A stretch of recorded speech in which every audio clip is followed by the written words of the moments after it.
तो जय हिंद जय मनप्पे बच्चों, स्टार्ट करते हैं आज की एक और शानदार वीडियो। आज की वीडियो हम करने वाले हैं 10th क्लास का एक और शानदार चैप्टर जिसका नाम होने वाला है वाटर रिसोर्स। वाटर रिसोर्स के टॉप 10 क्वेश्चन आज हम करेंगे इंग्लिश में और हिंदी में। बिल्कुल आराम से आप लोग 15 मिनट कॉपी पेन लेके बैठ जाओ और जो भी चीज मैं आपको सिखा रहा हूँ बता रहा हूँ बिल्कुल आराम से आपको सुनना है और समझने की पूरी कोशिश जो है वो करनी है। वाटर रिसोर्स जो कि हमारा 4th चैप्टर होने वाला है आई थिंक 10th क्लास की ज्योग्राफी का, उसके सारे क्वेश्चन जो है आज हम करने वाले हैं। चलिए, बहुत ही बेहतरीन और बहुत ही आसान चैप्टर हमारी ज्योग्राफी का ये है। स्टार्ट करते हैं दोस्तों सबसे फर्स्ट क्वेश्चन से। ये जो क्वेश्चन है ना, ये लास्ट टाइम हमारा शायद मिड टर्म जो था, मिड टर्म में भी ये क्वेश्चन आपका आया था। Right the main causes of water scarcity in India. तो समझते हैं पहले भैया स्कैरसिटी का मतलब क्या होता है बेटे। जहां पर भी ये वर्ड आ जाए ना आपका स्कैरसिटी, जहां पर भी आपका वर्ड आ जाए स्कैरसिटी, स्कैरसिटी का मतलब हो जाता है हमारा कमी, जल की कमी, पानी की कमी। तो आपको इसमें यह बताना है कि हमारे इंडिया के अंदर वो कौन से मेन कारण है जिसके कारण भारत में पानी की कमी जो है हमें देखने को बेटा मिलती है। तो इसके आंसर्स पे अगर हम बात करेंगे तो सबसे पहला इसका आंसर है बेटा, आपको पता है इंडिया किसी भी चीज में आगे हो या ना हो पॉपुलेशन के मामले में सबसे ज्यादा है। तो अगर पॉपुलेशन बढ़ेगी, वाटर हमें पता है कि लिमिटेड रिसोर्स है एकदम, पीने वाले पानी कितने परसेंट है, ओनली 3%। बाकी का 97% पानी क्या है, सलाइन वाटर। बाकी का 97% पानी क्या है बेटा, सलाइन वाटर, यानी कि खारा पानी। उसको हम पी जो है वो नहीं सकते। मैंने क्या बोला, 100% वाटर में से 97% वाटर जो है वो क्या है, सलाइन, बोले तो खारा।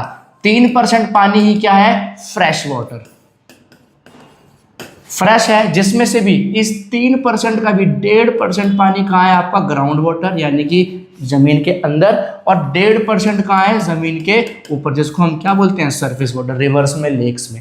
ठीक है, तो क्वेश्चन कह रहा है भैया इंडिया में वो कौन से कारण है जिसके कारण पानी की कमी पड़ती है। तो सबसे पहला, इंडिया की पॉपुलेशन बढ़ती जा रही है। अब पानी पीने वाला कितना है इस पूरी दुनिया में, 3%। इस 3% का थोड़ा सा हिस्सा हमारे भारत में है। पॉपुलेशन बढ़ती जा रही है, पानी इतना का इतना ही है, पॉपुलेशन दिन पर दिन बढ़ती जा रही है। तो पॉपुलेशन बढ़ेगी तो डिमांड बढ़ेगी। अब डिमांड बढ़ेगी तो लोग पानी ज्यादा इस्तेमाल करेंगे, जिससे ये पानी का लेवल जो है दिन पर दिन क्या होगा, कम। जैसे पंजाब में देखो, अभी आप बेंगलोर के अंदर देखो, ग्राउंड वाटर जो है बिल्कुल सूख ही गया है। अब टैंकर से वहां पानी आ रहा है, बेंगलोर की ग्राउंड के अंदर पानी बिल्कुल सूख गया। तो सबसे पहला हम क्या देखेंगे, इसका answer rapid population growth. Population, जनसंख्या के ज्यादा बढ़ने के कारण भारत में पानी की कमी होते हुए हमें दिखती है। सेकंड है बेटा इंडस्ट्रियलाइजेशन। आपको पता है बहुत सारा पानी जो है, जहां पर बड़ी बड़ी इंडस्ट्रीज होती है वहां पर बहुत सारा पानी जो है वो लगता है। जैसे मैं इंडिया में आपका एग्जांपल देना चाहूंगा, कोका कोला की कंपनी है जो कोका कोला बनाती है, जो हम सब पीते हैं। वो कोका कोला की कंपनी जहां पर इंडिया में होती है ना, उस पूरे इलाके के अंदर ग्राउंड वाटर जो है वो बहुत कम हो जाता है। अभी गवर्नमेंट ने इस चीज को आइडेंटिफाई किया है। तो तुम देख सकते हो एक कोका कोला की कंपनी जहां पर खुल रही है वहां का पूरा ग्राउंड वाटर ही कम कर दे रही है, क्योंकि बहुत सारा पानी इंडस्ट्रीज इस्तेमाल कर लेती है।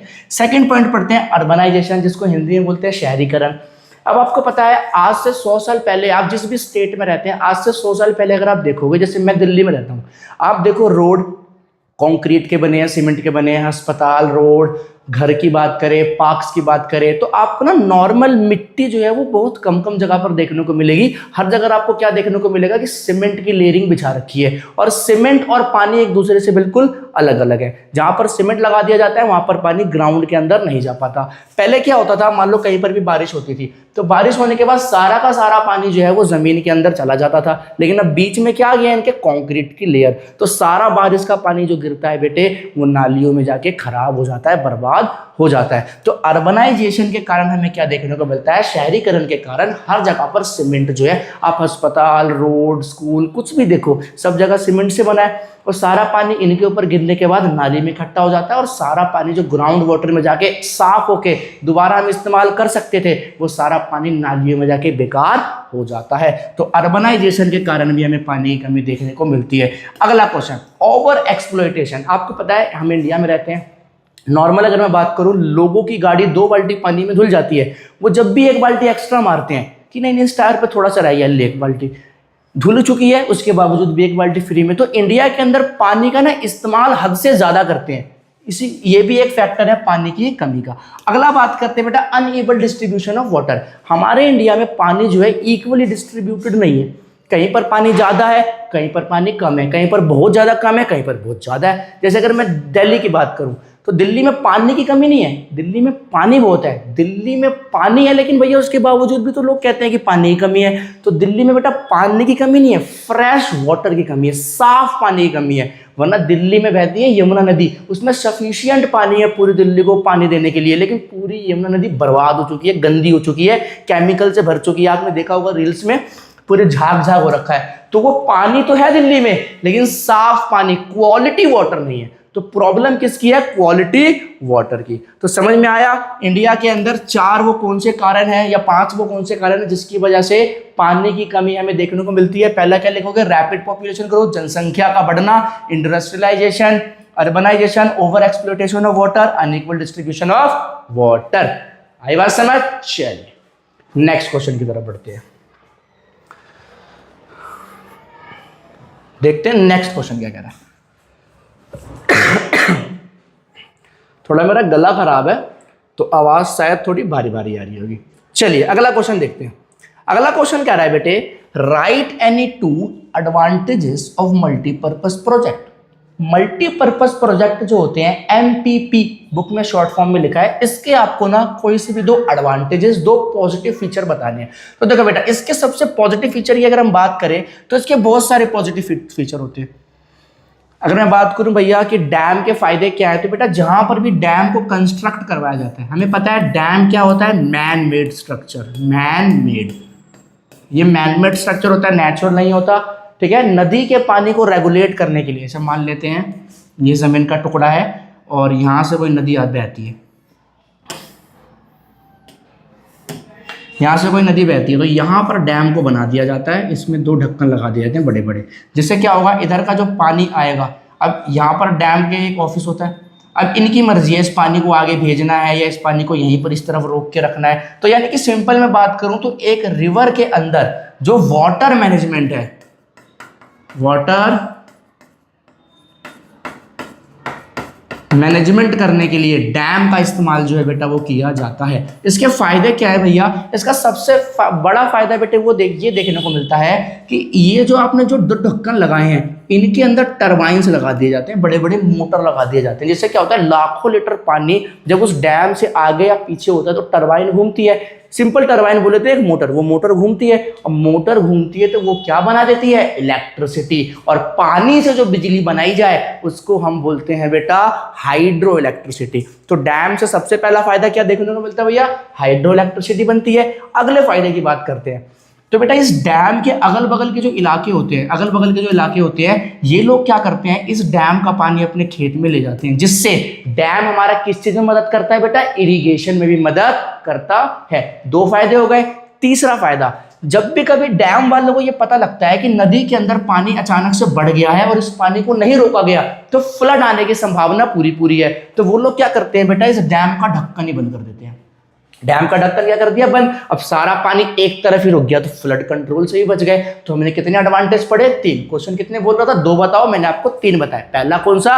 पहला हमने पढ़ा भैया हाइड्रो इलेक्ट्रिसिटी, फ्री में बिजली बनती है। अगला इरिगेशन में हमारी मदद हो जाती है। और तीसरा आप पॉइंट आप लिख सकते हो कि इरिगेशन में भी इसमें हमारी क्या हो जाती है? मदद हो जाती है। और फ्लड कंट्रोल भी हमें देखने को मिलता है। ये सारे क्या है बेटा? डैम के फायदे। देखो हमारा आंसर क्या कह रहा है? इरिगेशन फैसिलिटीज में मदद करता है। अगला generate hydro electricity, hydro electricity यानी कि वो बिजली जो पानी से बनाई जाए वो भी हमें बना के देता है। कौन बेटा? डैम। डैम को शॉर्ट फॉर्म में क्या बोलते हैं? MPP, multipurpose project. अब एक क्वेश्चन आता है इसी के अंदर, भैया why dam is consider as multipurpose project? Dam को मल्टीपर्पज प्रोजेक्ट क्यों बोलते हैं? तो समझाता हूं मैं आपको।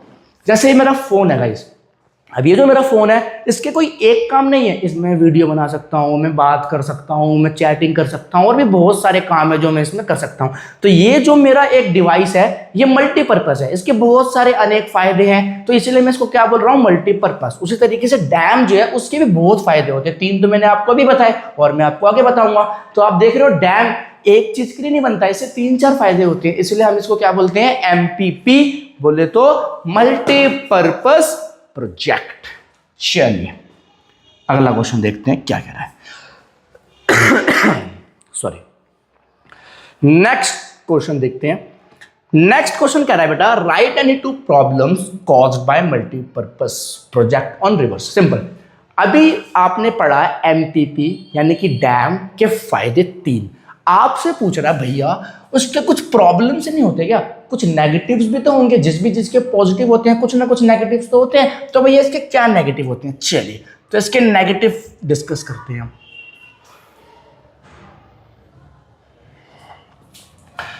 अगर मैं इसके नेगेटिव्स की बात करूं बेटा, तो सबसे पहला नेगेटिव होता है डिस्प्लेसमेंट।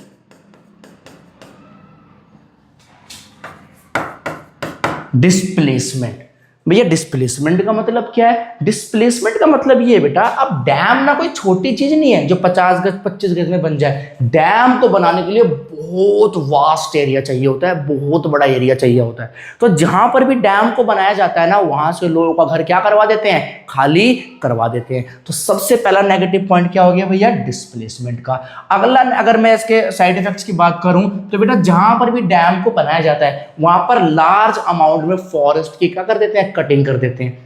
अब फॉरेस्ट को आप काटोगे तो ऑब्वियस सी बात है, फॉरेस्ट किसका घर है बेटा, एनिमल का। तो जहां पर भी डैम को बनाया जाता है वहां पर वाइल्ड लाइफ और हमारी जो फॉरेस्ट है, इन दोनों पे हमें हार्म देखने को मिलता है। तो दूसरा क्या है, फॉरेस्ट प्लस वाइल्ड लाइफ, दोनों क्या होते हैं बेटा, हार्म होते हैं। दोनों ही क्या होते हैं, हमें हार्म होते हुए दिखते हैं। आई बात समझ भैया? और बात बताओ, आपने उसके 3 बताए थे, इसके भी 3 नेगेटिव बताओ। तीसरा है बेटा, जो मरीन लाइफ होती है, मरीन लाइफ। मरीन लाइफ मतलब जल जीवन जो होता है। अब सिंपल सी बात है, आपने क्या करा, एक रिवर जा रही थी, उसमें एक डैम बनाया, उसमें आपने मोटर भी लगा दिए। तो अब इस तरफ जो पानी आप रोक के रखोगे, इस पानी की जो डेंसिटी होती है वो बढ़ जाती है। इस पानी की डेंसिटी जो होती है वो क्या होती है बेटा, बढ़ जाती है। और पानी वाले जानवर जो होते हैं वो एक लिमिटेड डेंसिटी में ही रह सकते हैं। तो यहाँ डेंसिटी बढ़ने के कारण मरीन लाइफ जो है वो डिस्ट्रॉय हो जाती है। मरीन लाइफ जो है बेटा वो क्या होने लगती है, खत्म होने लगती है। तीसरा नेगेटिव पॉइंट। चौथा नेगेटिव पॉइंट ये बेटा, नेचुरल फ्लो जो है, यानी कि एक रिवर, अगर ये डैम नहीं होता तो पानी अपने मन से आगे जाता, पीछे जाता, या फिर इसको जहां जाना था वो जाता। लेकिन आपने यहाँ पर क्या बना दिया, डैम। तो अब आप पानी को अपने हिसाब से रेगुलेट कर रहे हो। आपको पानी आगे भेजना है तो आप भेज रहे हो, आपको नहीं भेजना तो आप नहीं भेज रहे हो। तो चौथा नेगेटिव पॉइंट क्या है बेटा, कि भाई जो नेचुरल फ्लो होता है रिवर का वो भी क्या हो जाता है, खराब हो जाता है। ये 4 हमने क्या पढ़े, ये 4 हमने पढ़े डैम्स के नेगेटिव। पहला बेटा क्या, पहला हमने पढ़ा डिस्प्लेसमेंट, विस्थापन, लोगों का घर खाली करवाया जाता है। सेकंड, फॉरेस्ट और वाइल्ड लाइफ जो है वो हार्म होती है। नेचुरल फ्लो जो है रिवर का वो खराब हो जाता है। मरीन लाइफ जो है वो धीरे धीरे बर्बाद होना स्टार्ट हो जाती है। तो ये 4 हमने क्या पढ़े, नेगेटिव्स ऑफ डैम। ठीक है, अब पढ़ते हैं। क्वेश्चन तो हमसे 2 बोल रहा था, मैंने आपको 4 पढ़ा दिया। आंसर क्या बोल रहा है, डिस्प्लेसमेंट ऑफ पीपल, मैंने आपको बता दिया, लोगों को घर खाली करना पड़ता है। अगला, submergence of forest and agricultural land. जो एग्रीकल्चर वाला लैंड है और फॉरेस्ट वाला लैंड है, इसको मिलाना भी पड़ता है हमें। ठीक है, फॉरेस्ट तो हमारा वैसे ही डिस्ट्रॉय हो जाता है।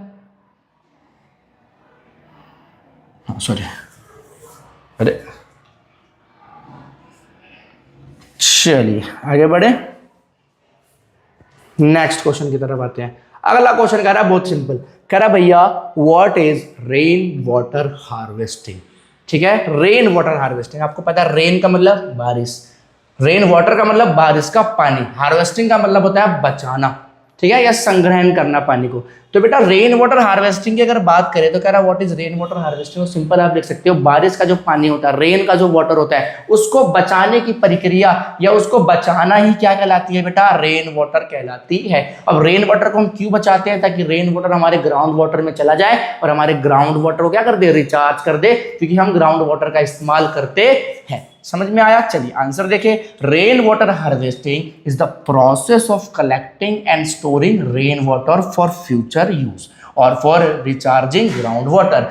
रेन वाटर हार्वेस्टिंग एक ऐसा प्रोसेस है जिसमें हम बारिश के पानी को बचाते हैं फ्यूचर के लिए, और उस पानी को कहाँ डालते हैं बेटा, ग्राउंड वाटर में, ताकि ग्राउंड वाटर भी क्या हो जाए, रिचार्ज हो जाए। ये बात समझ में? चलिए, बहुत सिंपल क्वेश्चन है। नेक्स्ट क्वेश्चन की तरफ बात बढ़ते हैं। नेक्स्ट क्वेश्चन हमारा क्या कह रहा है, right the importance of rain water harvesting. भैया रेन वाटर हार्वेस्टिंग जो लोग करते हैं कुछ तो फायदा होता होगा तभी तो करते हैं। तो भैया रेन वाटर हार्वेस्टिंग के क्या क्या फायदे जो हमें देखने को मिलते हैं, देखिए। तो सबसे पहला फायदा, वाटर स्कैरसिटी से राहत मिलती है। जिस भी जगह पर बेटा क्या करा जाता है, जिस भी जगह पर हमें ये देखने को मिलता है कि रेन वाटर हार्वेस्टिंग हो रही है, उस जगह पर इस बात का तो आश्वासन लोगों में होता है कि यहां पर पानी की कमी नहीं पड़ेगी। क्यों? अगर आप बारिश के पानी को बचा रहे हो तो आपके पास एक ऑल्टरनेटिव सोर्स है कि अगर पानी खत्म हो गया तो मैंने जो पानी संग्रहित कर रखा है, बचा रखा है, मैं उसका इस्तेमाल कर लूंगा। पहला फायदा ये। सेकंड फायदा, जिस भी जगह पर बेटा रेन वाटर को बचाया जाता है उस जगह पर क्या है, वहां का ग्राउंड वाटर मेंटेन रहता है। क्योंकि आप कहां पर बचाओगे बारिश का पानी? लोग क्या करते हैं बेटा, लोग अपने छत पे एक ऐसा सिस्टम बनाते हैं जिसमें सारा पानी जो उनके छत पे गिरता है वो ऑटोमेटिकली एक पाइप के थ्रू होता होता ग्राउंड से कनेक्ट करते हैं। मैं आपको समझाता हूं डायग्राम के थ्रू। एग्जाम्पल केरला। केरला की जो गवर्नमेंट है ना, उसने एक कंपलसरी सिस्टम कर रखा है। क्या? जैसे मान लेते हैं केरला में मैंने घर बनाया, ये मेरा घर है, ठीक है, ये मेरा घर है। तो आपको केरला गवर्नमेंट क्या बोलती है, आपको एक ऐसा सिस्टम बना के रखना है, सारा पानी मेरे छत पे गिरेगा। सारा पानी जब मेरे छत पे गिरेगा बेटे, तो सारा का सारा पानी जो है ग्राउंड में चला जाएगा। सारा पानी इस पे गिरा, ये पाइप लगा, ये सारा पाइप क्या करेगा, सारे पानी को ग्राउंड वाटर में पहुंचा देगा, नीचे पहुंचा देगा। अब नीचे पहुंचा देगा तो इससे फायदा क्या होगा, हमारा जो ग्राउंड वाटर है बेटा, ये क्या हो रहा है, रिचार्ज। किसकी वजह से? रेन वाटर की वजह से। तो ये है इसका दूसरा फायदा। कोई दिक्कत बेटे? आई बात समझ। तीसरा फायदा जो हमें देखने को मिलता है, अगर आप बारिश का पानी बचा के रखोगे बेटे, तो खेती करते समय जो खेत आपके सूख जाते हैं उस पानी का इस्तेमाल आप वहां कर सकते हो, ताकि आपका जो खेत है वो ड्रॉट ना पड़े, सूखा ना पड़े। समझ में आया? तो ये तीन क्या है हमारे रेन वाटर के फायदे। पहला क्या है, इंक्रीज ग्राउंड वाटर लेवल, मैंने आपको समझा दिया, ग्राउंड वाटर का लेवल जो है इससे बढ़ जाता है। अगला, रिड्यूस वाटर स्कैरसिटी, पानी की कमी जो है उसका रिस्क कम हो जाता है। अगला, हेल्प इन ड्रॉट प्रिवेंशन, सूखा ना पड़ जाए, इससे भी हमें क्या होता है, बचा के रखता है। कौन? Rain water harvesting. आगे 3 पॉइंट समझ में इसके आंसर के? कोई भी दिक्कत? चलिए आगे बढ़े नेक्स्ट क्वेश्चन की तरफ। देखिए नेक्स्ट क्वेश्चन क्या कह रहा है, नेक्स्ट क्वेश्चन कह रहा है, बहुत इंपॉर्टेंट क्वेश्चन। नेक्स्ट क्वेश्चन कह रहा है, why were dams called the temples of modern India.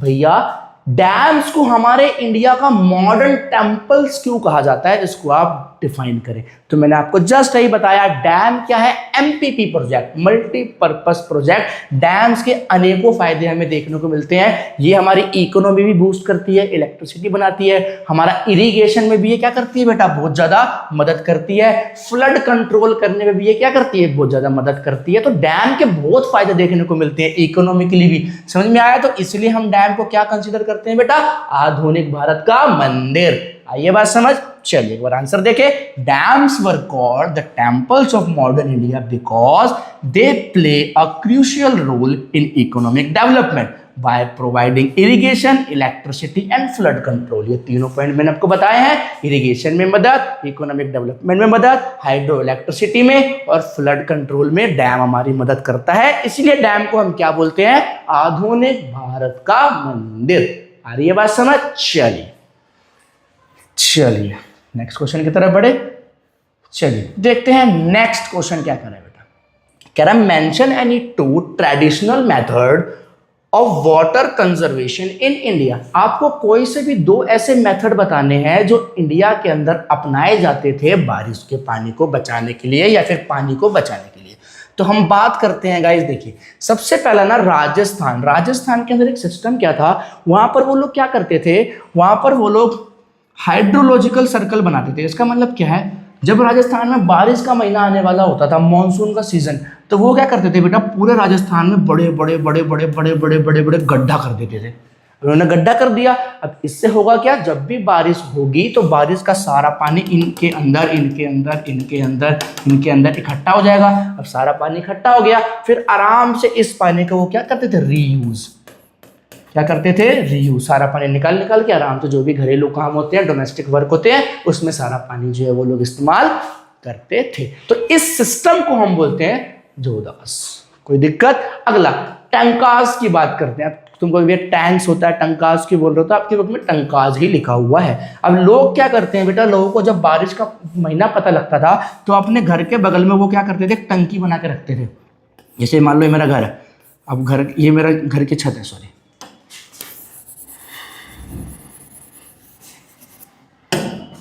लोग क्या करते थे बेटा, जैसे मान लेते हैं मेरा घर है, ये मेरा घर है, घर के ऊपर एक पाइप लगाते थे और यहाँ एक टंकी बनाते थे और इस पाइप को इसमें कनेक्ट करते थे। सारा बारिश का पानी यहाँ गिरेगा, बारिश कहाँ होगी, यहाँ होगी दबा के, और सारा पाइप के थ्रू टंकी में क्या होगा बेटा, इस्तेमाल। बाकी बाद में इस पानी का क्या होगा, रीयूज होगा। बाद में इस पानी का क्या होगा, रीयूज होगा। ये बात समझ। तो इंडिया के 2 ट्रेडिशनल मेथड कौन थे बेटा, टंकाज और जोधास। कोई दिक्कत आ रही है, बात समझ। चलिए नेक्स्ट क्वेश्चन की तरफ बढ़ते हैं आराम से। हाँ, अगला question, why is water consider a renewable but limited resource. ये क्वेश्चन बहुत इंपॉर्टेंट है, समझेंगे बिल्कुल ध्यान से। क्वेश्चन कह रहा है भैया पानी जो है, वाटर को जो है हम वो रिन्यूएबल रिसोर्स भी बोलते हैं, ठीक है, और लिमिटेड रिसोर्स भी बोलते हैं। मतलब ऐसा क्यों? रिन्यूएबल रिसोर्स अगर आपको नहीं पता था, मैं आपको बताता हूं। देखो, रिन्यूएबल ऐसा रिसोर्स बेटा जो एक बार अगर खत्म हो जाए और जल्दी से दोबारा बन सके, उस रिसोर्स को हम बोलते हैं रिन्यूएबल रिसोर्स। तो भैया आप तो बोल रहे थे पानी की कमी है, लेकिन पानी तो एक रिन्यूएबल रिसोर्स है। पानी अगर खत्म हो जा रहा है तो पानी को तो जल्दी आ जाना चाहिए। तो पानी की कमी हो कैसे रही है अगर पानी एक रिन्यूएबल रिसोर्स है? ठीक है, पहला तो हमें ये बोल रहा है। अगला बोल रहा है लिमिटेड। कह रहा है अगर पानी रिन्यूएबल रिसोर्स है तो पानी लिमिटेड रिसोर्स कैसे है? समझना बेटे, बहुत इंपॉर्टेंट है। पानी हमने मान लिया रिन्यूएबल रिसोर्स है। पानी जिस प्रोसेस से रिन्यूएबल रिसोर्स बनता है उसका नाम है वाटर साइकिल। Water cycle. अगर किसी इलाके में पानी की कमी हो गई, पानी सूख गया बेटे, तो उस इलाके में पानी जो है वो दोबारा आएगा कैसे? वाटर साइकिल की प्रोसेस की वजह से। और इस प्रोसेस को होने में टाइम लगता है। इंडिया में सबसे ज्यादा बारिश कब होती है बेटा? जून जुलाई में। तो आपको वेट पीरियड जो है वो बहुत ज्यादा देना पड़ेगा पानी को दोबारा रिन्यू जो है वो करने में। और इंडिया में बेसिकली लिमिटेड रिसोर्स क्यों बोला गया है? क्योंकि फ्रेश वाटर की कमी बहुत है, पानी की कमी। मैं बार बार बोल रहा हूं, दुनिया में पानी की कमी नहीं है बेटा, फ्रेश वाटर की कमी बहुत ज्यादा है, इसलिए इसको लिमिटेड भी कंसीडर किया जाता है। चलिए एक बार आंसर की तरफ मैं आपको पढ़ाता हूं आराम से, फिर आपको आराम से समझ में आएगा। देखो आंसर ये कह रहा है, water is renewable because it is recycled through the water cycle. मैंने आपको बताया वाटर रिन्यूएबल रिसोर्स क्यों है, क्योंकि वाटर साइकिल की वजह से। वाटर साइकिल आपने पढ़ा होगा, जो ओशंस होते हैं बड़े बड़े, इन ओशन से क्या होता है? पानी इवेपोरेट होता है। इवेपोरेट होने के बाद क्या हो जाता है बेटे? बादल फॉर्म, क्लाउड फॉर्म हो जाते हैं, जिसको हम क्या बोलते हैं? कंडेंसेशन। कंडेंसेशन के बाद पानी जो है वो बूंद बन के नीचे गिर जाता है, इस प्रोसेस को क्या बोलते हैं? प्रेसिपिटेशन। और ये सारा पानी दोबारा कहाँ जाता है? ग्राउंड वाटर में। तो कितने प्रोसेस होते हैं? पहला इवेपोरेशन, सेकंड कंडेंसेशन, तीसरा प्रेसिपिटेशन। तो इन 3 प्रोसेस के कारण वाटर साइकिल जो है वो होती है।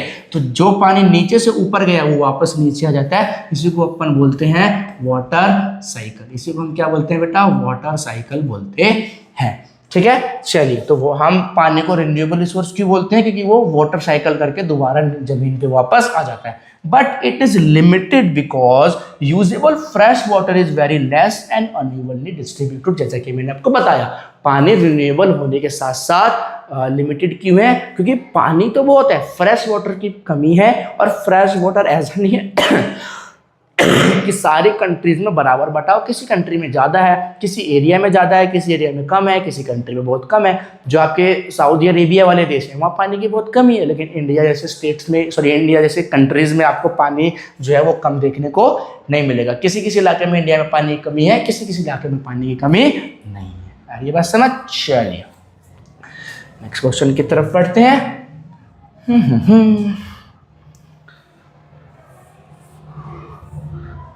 अगला क्वेश्चन देखिए, अगला कह रहा है बेटा व्हाट इज जल जीवन मिशन। तो मैं आपको समझाता हूं बेटा जल जीवन मिशन क्या है। जल जीवन मिशन जो है बेटा, इसको लाया गया था 2019 में, जब मैं था गांव में, बिहार में। जल जीवन मिशन क्या था? जल जीवन मिशन में सरकार ने ये देखा यार पानी की कमी शहरों में भी है, पानी की कमी गाँव में भी है। दोनों में दिक्कत क्या है अर्बन और रूरल एरिया में, कि पानी की कमी शहर में तो है, लेकिन शहर के लोग पानी को जल्दी से मंगा लेते हैं, उनके लिए पानी बहुत एक्सेसिबल है। जैसे मैं अभी दिल्ली में रहता हूँ, मुझे पता है 20 लीटर का जो कैन है वो यहाँ पर 10 रुपये में भर जाता है। ठीक है, अब मान लेते हैं 20 लीटर का जो कैन है वो भले ही 20 रुपये में भर जाए, तो 1 लीटर पानी आपको कितने का पड़ रहा है बेटा? 1 रुपये में। ₹20 की 20 लीटर की कैन भरती है यहाँ पर, तो 1 लीटर पानी, 1 लीटर पानी आपको कितने का पड़ रहा है? ₹1 का। देखो कितना चीप है पानी शहरों में, और यहाँ के लोगों के पास पैसा भी है तो तुरंत बाय कर लेते हैं। लेकिन गांव में कुछ लोग ऐसे होते हैं जहाँ पर ये एक्सेसिबल तो नहीं है, आपने गांव में बहुत कम प्लांट्स देखे होंगे, और गांव के लोगों के पास पैसा भी कम होता है। तो सरकार ने यार गांव के लोगों के लिए कुछ करते हैं, तो सरकार 2019 में लेके आती है बेटा जल जीवन मिशन। इसका एक ही काम था, साफ सुथरा फ्रेश वाटर लोगों के हाउस होल्ड घर घर तक पहुंचाना है। जिसमें लोगों सरकार ने क्या किया, मैं तब गांव में था, जितने भी बिहार में गांव थे, घर थे, सारी जगहों पर बेटे उन्होंने टैप्स लगवाए, नल लगवाए, और उस नल में लिमिटेड सुबह पानी आता था, शाम पानी आता था, बिल्कुल फ्रेश वाटर। आपको कोई भी पैसा पे नहीं करना, आपके घर पे आएगा, आप आराम से उस पानी को पियो, सरकार की तरफ से था कि ताकि गांव के लोगों को भी पानी जो बेटा वो मिल सके। आई बात समझ? इसी को बोला गया जल जीवन मिशन। तो ये हमारी पीडीएफ का लास्ट क्वेश्चन था। उम्मीद करता हूँ पूरी वीडियो जो है आपको और सारे क्वेश्चन जो मैंने आपको करवाए वो समझ आए होंगे। तो प्लीज अगर आप अभी तक इस वीडियो में बने हैं तो एक प्यारा सा कमेंट मेरे लिए करके जाए, ठीक है? बाय दोस्तों।